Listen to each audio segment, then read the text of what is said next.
South India shopping mall RC Puram BHEL లో ప్రముఖ సినీ తార శ్రీలీల గారిచే డిసెంబర్ 6న గొప్ప ప్రారంభం. Hi, welcome to Suman TV. Will start the interview with Bunny mother Kalpalatha గారు, పుష్పమ్మ అండ్ పార్వతమ్మ గారితో చిన్న చిట్ చాట్. హాయ్ అమ్మా. హాయ్, నమస్తే రోహన్. నమస్తే, ఎలా ఉన్నారు? నేను బాగున్నాను, మీరు ఎలా ఉన్నారు? సూపర్. ఓకే.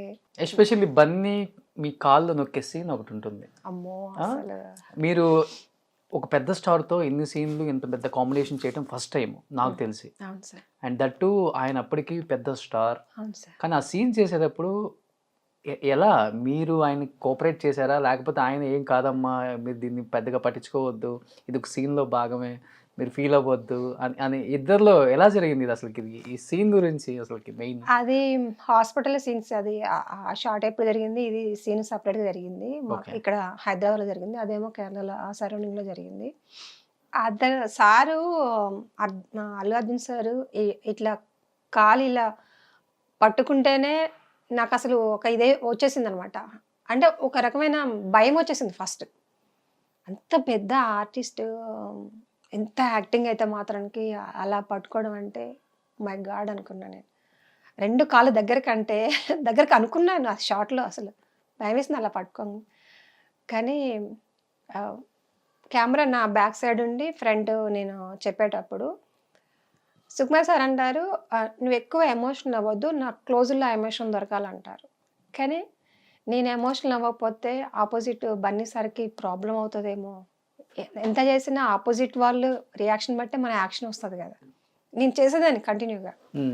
దానికి సార్ చాలా హ్యాపీగా అసలు ఏంటమ్మా అని కొన్ని చిన్నవి అండి చాలా ఆనందాన్ని ఇస్తాయి. కోట్లలో కూడా మనం కొనలేని కొన్ని మాటలు చాలా ఆనందాన్ని ఇస్తాయి. ఓకే, చాలా బాగా అనిపించింది. ఎన్ని టేకులు పట్టింది ఆ కాలు వచ్చే సీన్? అది ఒక్కటే, ఓన్లీ కాలు పట్టదని కాదు, అటు ఇటు మొత్తం అడిగలితే ఒక 15 to 20 times చేశారు, అన్ని యాంగిల్స్లో కలిపి. ఆ వాసన చెప్పాలంటే ఆ స్లాంగ్ ఒకటి కదా, చిత్తూరు స్లాంగ్. అది మనం ఎప్పుడు మాట్లాడింది కూడా కాదు కదా. అది నేర్చుకోవాల్సి వచ్చింది. సార్ ఫస్ట్ అదే చెప్పారు, నువ్వు స్లాంగ్ ప్రాక్టీస్ చెయ్యమ్మా, నువ్వు స్లాంగ్ కావాలి నాకు, ఇంకా చాలా చాలా ఉన్నాయి దీంట్లో. సార్ చెయ్యంగానే సార్ దగ్గరికి పోతా, సార్ ఎలా వచ్చింది? వచ్చిందమ్మా, వచ్చింది. నువ్వు స్లాంగ్ పట్టుకోవాలి గట్టిగా, ఎక్స్ప్రెషన్ ఇంపార్టెంట్, స్లాంగ్ ఇంపార్టెంట్ మనకి. సార్ నేను నేర్చుకుంటాను సార్. నేను స్టార్టింగ్ కేరళ వెళ్ళినప్పుడు ముందు రోజు నుంచి జశ్వంత్ నాకు అబ్బాయి ఉన్నాడు. అబ్బాయి చిత్తూరు అబ్బాయి, అటు సైడ్ అబ్బాయి. కొంచెం నాతో అదే లాంగ్వేజ్ మాట్లాడా, నాకు అదే లాంగ్వేజ్ మాట్లాడవా, ఎక్కడెక్కడ ఎక్కువ యూజ్ చేసే వర్డ్స్ ఉంటాయి, ప్రతి దాంట్లో కూడా ఒక కామన్గా కొన్ని వర్డ్స్ ఉంటాయి, నాకు అవి చెప్పావా జశ్వంత్. అబ్బాయి ప్రాణం తీసే ఒక పేపరే రాసిచ్చిండు, ఇవి ఉంటాయి అని చెప్పేసి తట్టుకోలేక రూమ్లోకి వచ్చి, అక్క నీ చదివేసుకో అని చెప్పేసి. ఓకే, సో కంప్లీట్గా అందరు యాక్టర్స్ అందరు కూడా డీ గ్లామరస్గా కనపడ్డారు. డీ గ్లామరస్ పక్కన పెడితే పడ్డ కష్టం చూస్తుంటే అనిపిస్తుంది అసలుకి ఏంటి ఇంత పెద్ద స్టార్స్ ఏంటి ఈ కష్టపడటం ఏంటి, డీ గ్లామరస్ ఇవన్నీ పక్కన పెట్టేస్తే ఇంత కష్టపడుతున్నారు, ఆ అడవుల్లో ఎక్కటం దిగటం చెయ్యటం. అసలు అక్కడ మేము ఆ టైంలో అక్కడే ఉన్నాం, ఏదో సంక్రాంతి టైంకి వచ్చాము మేము అక్కడికి. రూట్ సపరేట్గా వేయాలి, 100 vehicles వెళ్ళాలి, కొంత దూరం నడుచుకుంటూ వెళ్ళాలి, మళ్ళీ రిటర్న్ రావాలన్నా కానీ లేట్ అవుతుంది. ఇవన్నీ ఉన్నాయి లోపల ఫారెస్ట్లో, అంత లైఫ్ రిస్క్ అనమాట ఫారెస్ట్లో చేయటం కూడా. బన్నీని ఫస్ట్ అలా చూడగానే ఏమనిపించింది సెట్లో ఉన్న అందరు యాక్టర్స్కి? అసలు బన్నీ సార్ని చూసిన తర్వాతే సినిమాలు ఇట్లా చేయాలా అనిపించింది, సినిమా అంటే ఇదా అనిపించింది. ప్రామిస్ చెప్తున్నాను. అంటే ఇప్పటిదాకా ఏదో ఆ సినిమా షూటింగ్కి వెళ్ళామా చేసామా వచ్చామా అన్నట్టుగా ఉంది. ఓకే, నేను ఎంతవరకు చేస్తాను, నేను ఎంత బాగా చేస్తానో నాకు తెలియదు, కానీ సినిమా అంటే రియల్గా ఫీల్ అయ్యి చేయాలి అని అనిపించింది ఈ సినిమాకి. నెక్స్ట్ బన్నీ సార్ డెడికేషన్ వేరండి, ఆసమ్ పర్సన్. అంటే నేను చాలామంది యాక్టర్స్తో చేశాను, కానీ ఇంత క్లోజ్గా ఉండి హీరోతో చేసింది లేదు. నేను మామూలు కొన్ని సినిమాలు చేశాను, కానీ పెద్ద హీరోతో చేయడం అనేది, ఒక పెద్ద హీరోకి ఒక ఇంపార్టెంట్, నాకు అసలు చేసేటప్పుడు కూడా ఇంత ఇంపార్టెంట్ అనే విషయం నాకు తెలియదు, నా క్యారెక్టర్ ఇంత ఇంపార్టెంట్ అనే విషయం నాకు తెలియదు. చేసి మామూలుగా వెళ్తున్నాను, నా సీన్స్ నాకు జరుగుతున్నాయి వస్తున్నాయి అంతవరకు, కానీ సినిమా అవుట్పుట్ వచ్చిన తర్వాత జనాలు మామూలుగా ఆడియన్స్, నాకు తెలిసిన వాళ్ళు, ఫ్రెండ్స్ అందరూ ఫోన్ చేసి మేము ఏడ్చామని చెప్తున్నారు. ఓకే. ఆ క్యారెక్టర్కి కొన్ని చోట్ల మా కళ్ళల్లో నీళ్ళు వచ్చాయి. చాలా సంతోషం అనిపించింది. అంటే ఓకే, కనెక్ట్ అయ్యారు నా క్యారెక్టర్ కూడా. తెలుగు ఎంతసేపు మన తెలుగులో తక్కువ మంది ఉన్నారు కదా, మనకి దీన్ని మనోళ్ళు కూడా రిసీవ్ చేసుకున్నారు. ఒక హ్యాపీ.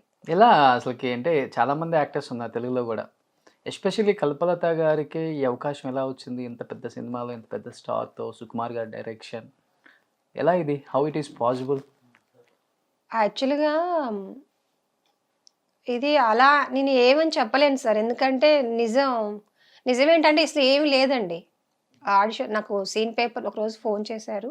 సీన్ పేపర్స్ పంపిస్తున్నామమ్మా, ఆడిషన్కి రండి అని అన్నారు. ఒక 1 వీక్ అట్లా టైం ఇచ్చారు. ఒక 3-4 రోజుల నుంచి ఎప్పుడైనా పిలుస్తామన్నారు. సరే అని చెప్పేసి అది రఫ్ పేపర్ పంపించారు, డైలాగ్ పేపరు. ప్రిపేర్ అయ్యాను. ప్రిపేర్ అయిన తర్వాత వెళ్ళాను. రమ్మని చెప్పారు, వెళ్ళాను. వెళ్ళిన తర్వాత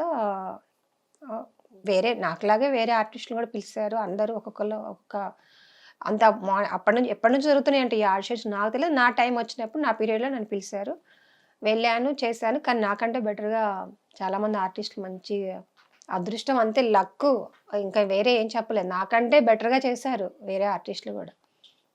మరి డైరెక్టర్ అంటే ఒక ఐడియా ఉంటుంది కదా, అంటే వాళ్ళ క్యారెక్టరైజేషన్కి నేను కలర్ తక్కువ అని తీసుకున్నారేమో నాకు తెలియదు. మేబీ మీకు అయితే ఇంకా మేకప్ వేసే పని లేదని తీసుకున్నా. 6 months వెయిట్ చేశానండి. నాకు తెలియదు 6 months వరకు వెయిట్ చేస్తారన్న విషయం తెలియదు. మేబీ ఎవరైనా చేశారు కాబట్టి ఫైనల్ అయ్యి ఉన్నారేమో అని చెప్పి సైలెంట్గా ఉన్నాను. కానీ కడుపులో బాధ, అరే వస్తే బాగుండే అనే చాలా ఆలోచించాను. ఎందుకంటే 12 సంవత్సరాల నుంచి ఎదురు చూస్తున్నానండి ఒక క్యారెక్టర్ ఎప్పుడు దొరుకుతుందా అని చెప్పేసి.